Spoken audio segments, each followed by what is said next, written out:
Alright, I have the pleasure to introduce you to one of Goliath's great new games called Exago. And Exago is one of my favorite to play, and I think you guys are going to love it too. As always with Goliath, we like to show you what's inside the box. And inside the box you have the ubiquitous directions, along with some tiles to play with and a board.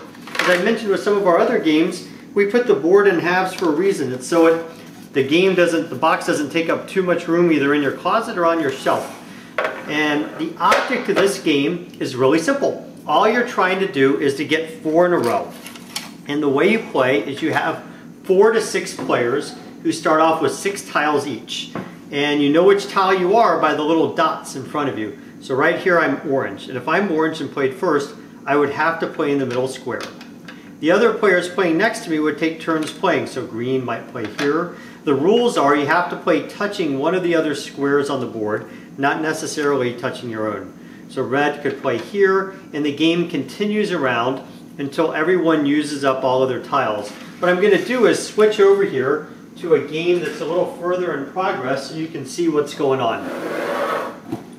Move these out of the way and move this one on. Now this game has been played, and yellow was the last person to play. You'll see that all the players have played twice besides yellow that's played 3 times. And we're going to be moving clockwise here, so I'm blue. Now as blue, I've got a choice. I told you the object of the game was to get 4 in a row, so I could go ahead and block yellow, but I don't have to. You know why? Because if I play here, the person after me, which is orange, could still block yellow. Or orange may decide, I don't want to block yellow, I'm going to try to get 4 in a row too. Green might decide that it's going to block yellow. You see how green blocked yellow on this turn. And play continues around until someone gets 4 in a row. Now one question you could ask is very obvious, which is what happens when I play all my tiles? What do I do then? And the answer is that you have to take one of your tiles off the board and replace it in a different position. And it makes the game really fun because you might move one out of the way that was blocking someone and leave a big opening for everybody else. This game is a blast. It's so easy to learn. I just explained it to you in seconds.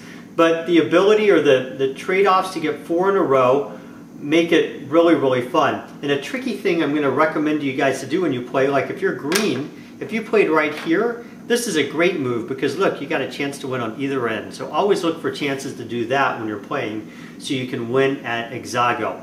Now, one more question you might have is, hey, this is a great game, but I want to make sure my customers know how to play this because, David, you're not always going to be on videotape in my store. And I've got an idea for you. And that is the giant Exago demo table. Now, here's the board I just showed you. It was this big. Now I'm going to show you the giant Exago demo table that you can get in your stores. It's this big. And you play just the same way. We give you all the tiles, we give you the pieces, we give you a floor stand if you want it, and you can play with your customers and demonstrate the game. You're going to have a blast with Exago. Thanks.